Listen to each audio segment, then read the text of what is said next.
Assalamualaikum warahmatullahi wabarakatuh. Alhamdulillahi rabbil alamin wassalatu wassalamu ala asyrafil anbiya'i wal mursalin wa ala alihi wa sahbihi ajma'in. Amma insyaallah pada pagi ini kita akan baca kitab Tafsir Al-Qur'anul Karim bagi tingkatan 4, iaitu pelajaran yang pertama, Ad-Darsul Awal. Tajuknya Nash'atu Ulumul Quran, maknanya perkembangan atau pertumbuhan ulum Al-Quran. Ta'rifu ulumil Quran. Ma ta'rif ulumul Quran. Ta'rif ulumul Quran huwa al-ilmu allazi yatanawalul ab'as allati tata'allaqu bil Qur'anil Karim. Ta'rif ulum Quran ialah ilmu yang memperkatakan, membahaskan perkara-perkara yang berhubung kait dengan Al-Quranul Karim. Min haitsu ma'rifah asbabin nuzul, dari sudut bagaimana hendak mengenal sebab-sebab turunnya Al-Quran.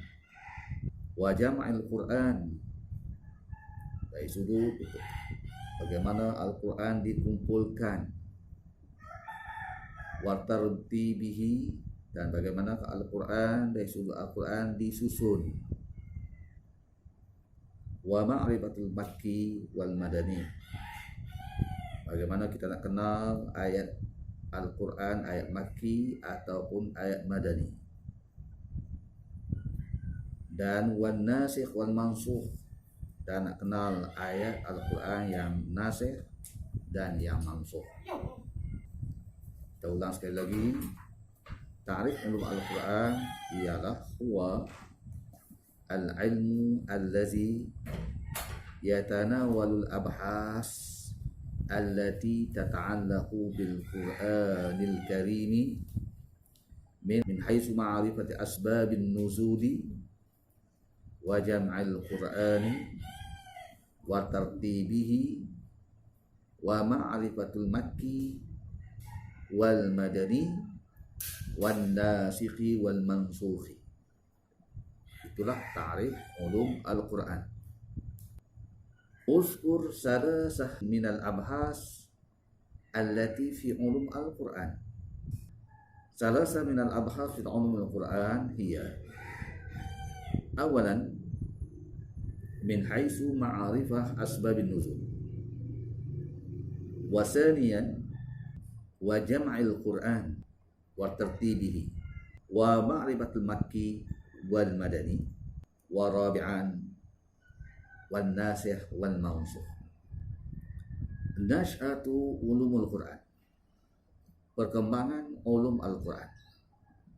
Awalan, fi ahadir Rasul sallallahu alaihi wasallam, fi zamanir Rasul sallallahu alaihi wasallam, atau fi asri Rasul sallallahu alaihi wasallam. Perkembangan atau pertumbuhan ulum Al-Quran di zaman Rasul sallallahu alaihi wasallam. Itu yang pertama. Perkembangannya seperti berikut. Kana ar-Rasul sallallahu alaihi wasallam, kana ar-Rasul sallallahu alaihi wasallam talaqqa al-Quran, talaqqa al-wahya 'anillahi subhanahu wa ta'ala wahdahu wa hifdhahu. Talaqqa al-Quran, talaqqa al-wahya, Nabi menerima wahyu daripada Allah subhanahu wa ta'ala wahdahu, seorang diri, dan wahifzahu, dan menghafazkannya dan memeliharanya wahyu tersebut. Wasaniyan, jama'al Qur'ana fil qalbihi, fi sadrihi. Nabi himpun semua Al-Quran di dalam dadanya.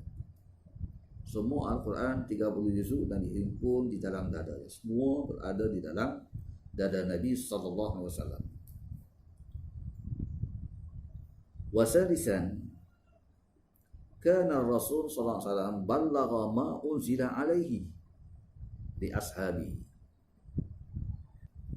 Adalah Rasul sallallahu alaihi wasallam menyampaikan semua wahyu-wahyu yang diturun ke atas beliau, disampaikan kepada para sahabatnya. Yang ketiga. Yang keempat, karena Rasul sallallahu alaihi wasallam amara sahabah an yaktubu al-Qur'ana fi raqa'i wal aktafi wal asabi. Yang keempat adalah Rasul sallallahu alaihi wasallam telah mengarahkan kepada para sahabatnya supaya para sahabat menulis Al-Quran, yaitu wahyu. Tulis pada kulit-kulit binatang ataupun tulis pada tulang-tulang binatang yang halal dimakan, dan juga ditulis Al-Quran itu pada pelepah-pelepah tamar.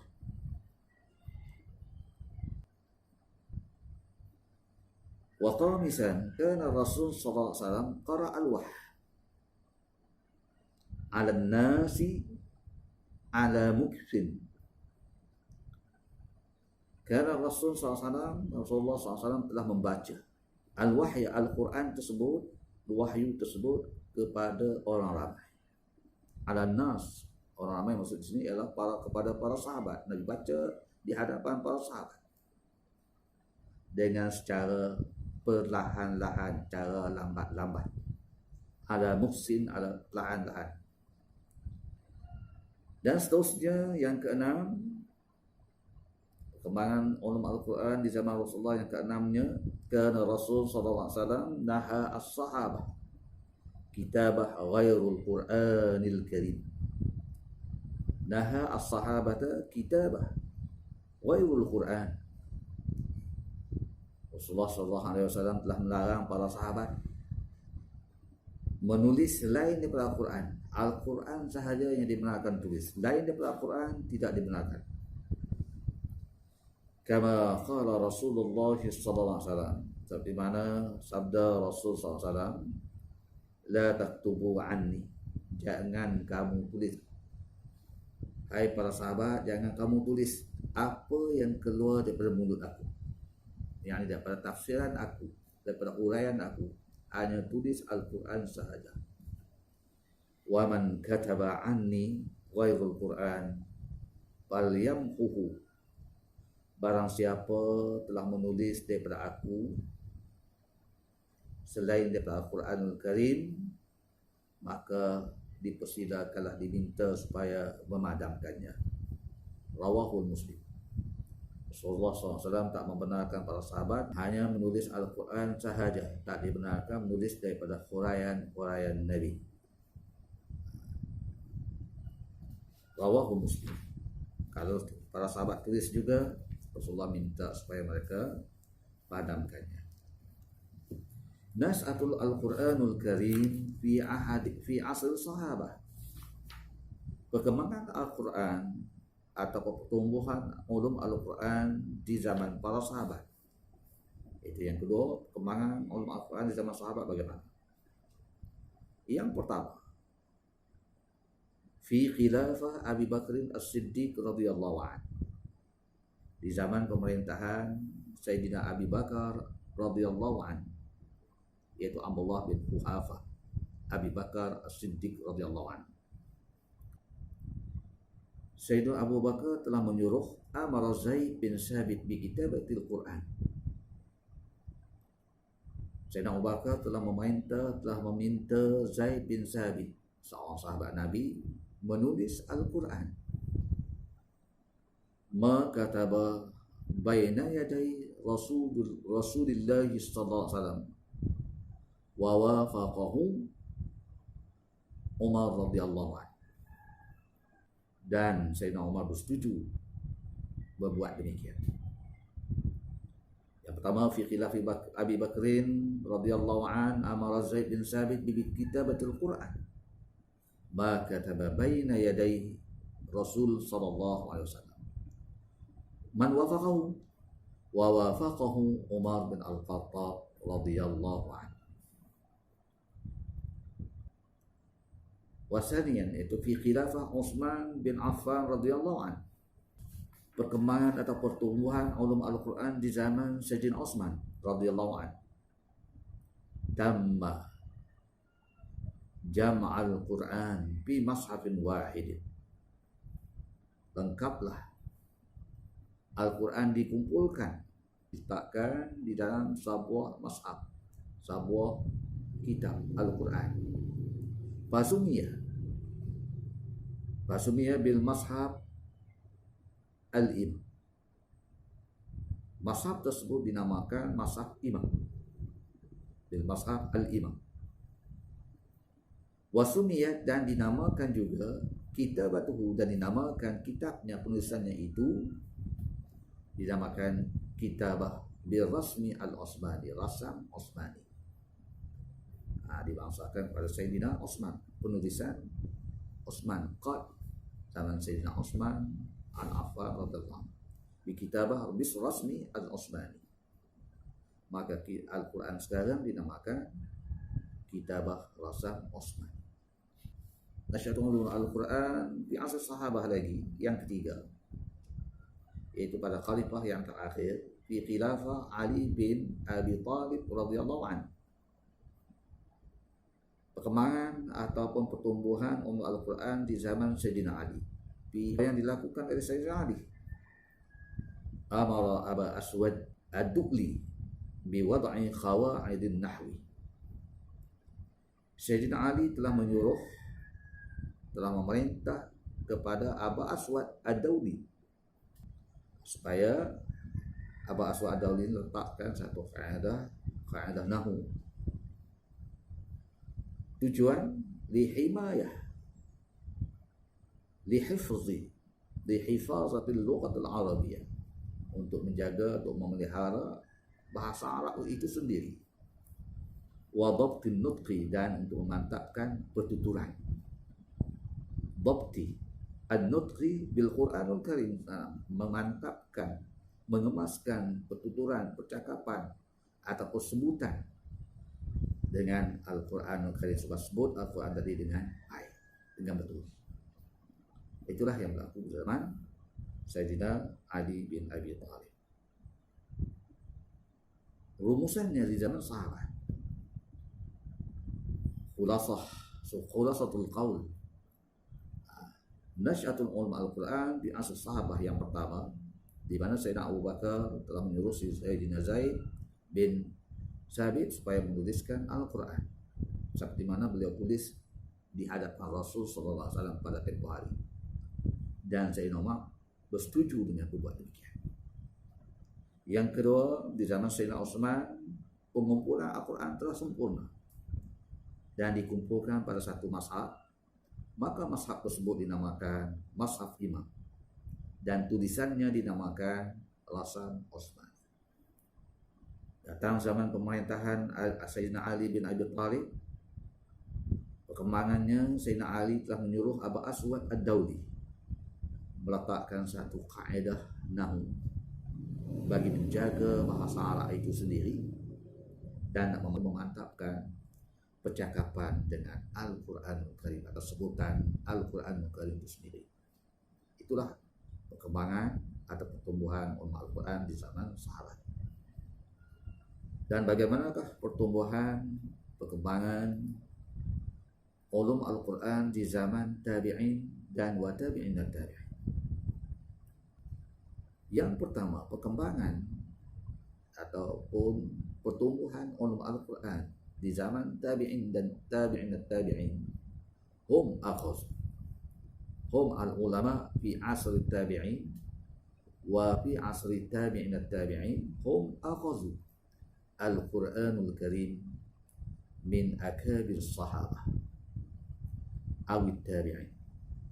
Mereka mengambil Al-Quran daripada para sahabat yang masyhur ataupun daripada kalangan para tabi'in yang masyhur. Itu nisbah kepada tabi'in dan tabi'in. Hum akhazul Quran, mereka mengambil Al-Quranul Karim daripada sahabat-sahabat yang terkenal, sahabat-sahabat yang masyhur. Abu Bakar, Umar, Osman, Ali, Zaid bin Sabit, Muawiyah bin Abi Sufyan, Ubay bin Ka'ab, Amr bin Al-As, dan lain-lain para sahabat. Ijtahadu fi tafsir ba'd al-ayah. Fi asr tabi'in hum ijtahadu. Ulama-ulama di zaman tabi'in dan tabi'in mereka ni bersungguh-sungguh, berusaha bersungguh-sungguh di dalam mentafsirkan sebahagian ayat-ayat Al-Quranul Karim. Jim, haula'i al-ulama fi asr tabi'in atau fi asr tabi'in at-tabi'in, haula jami'an yatanawaluna 'ilm tafsir wa 'ilm al-gharib al-Quran wa 'ilm asbab an-nuzul wa 'ilm al-makki wal madani wa 'ilm an-nasikh wal mansukh. Mereka ini kesemuanya yatanawal, mereka membahas, mereka menghadam, menghalusi di dalam mentafsirkan pada ilmu tafsir. Hazam, dia tanawal, bahas, cari, berusaha untuk mentafsirkan ilmu tafsir dan ilmu gharib Al-Quran dan ilmu asbabin nuzul, ilmu makki wal madani, dan ilmu nasah wal mansukh. Itulah keadaan para ulama di zaman tabi'in dan juga di zaman tabi'in dan tabi'in, di mana mereka telah mengambil Al-Quran daripada para sahabat yang masyhur ataupun tabi'in dan tabi'in ini mereka mengambil daripada kalangan tabi'in yang masyhur. Mereka berusaha sungguh-sungguh di dalam mentafsirkan sebahagian ayat. Mereka semua hazam di dalam ilmu tafsir, hazam di dalam ilmu gharib Al-Quran, hazam di dalam ilmu asbabin nuzul, hazam di dalam ilmu makki wal madani, hazam di dalam ilmu nasikh wal mansukh, dan mereka ni berhati-hati di dalam mengambil ilmu-ilmu tersebut. Ma'lumatul zaidah. Yaqulu al-Hafiz Ibn al-Hajar rahimahullah ta'ala, inna as-sahabi huwa man laqiya Rasul sallallahu alaihi wasallam mu'minan bihi wa mata 'ala al-Islam, mislu Ibnu Abbas radhiyallahu anhu wa Ibnu Mas'ud radhiyallahu anhu. Yaqulu al-Hafiz Ibn al-Hajar rahimahullah ta'ala, ma ta'rif as-sahabi? As-sahabi huwa man laqiya Rasul sallallahu alaihi wasallam mu'minan bihi wa mata 'ala al-Islam, mislu Ibnu Abbas wa Ibnu Mas'ud. Pendapat Hafiz Ibn Hajar bahawa ta'arif sahabi ialah mereka yang bertemu dengan Rasulullah SAW di masa hidupnya dan beriman dengannya dan mati ia di atas Islam. Contoh seperti mana Ibnu Abbas, Abdullah Ibn Mas'ud radhiyallahu anhu. Amma tabi'in, apa makna at-tabi'in? Tabi'in wa man laqiya sahabiyan wa mata 'ala al-Islam, mislu Mujahid wa Hasan al-Basri rahimahumullah. Makna tabi'in ialah mereka yang bertemu dengan sahabat Nabi semasa hidup mereka dan mati di atas agama Islam. Contoh seperti mana Mujahid dan Imam Hasan al-Basri rahimahumullah. Qala al-Iraqi, qala al-Imam al-Iraqi radhiyallahu rahimahullah, man hum tabi'un tabi'in? Tabi'un tabi'in Tabi'ut tabi'in hum allazi laqu at-tabi'in. Mereka yang dapat bertemu dengan para tabi'in di masa hidupnya, walam yadruku as-sahabah, dan mereka tidak dapat bertemu dengan sahabat, maka mereka itu dipanggil tabi'un at-tabi'in. Wa matu 'ala al-islam, dan mereka mati tabi'un at-tabi'in, jadi mati di atas agama Islam. Mislu Malik ibn Anas radhiyallahu anhu, seperti mana Imam Malik bin Anas radhiyallahu anhu ataupun rahimallahu anhu. Saya katakan dulu, wallahu a'lam, wabillahi taufiq wal hidayah. Wassalamualaikum warahmatullahi wabarakatuh.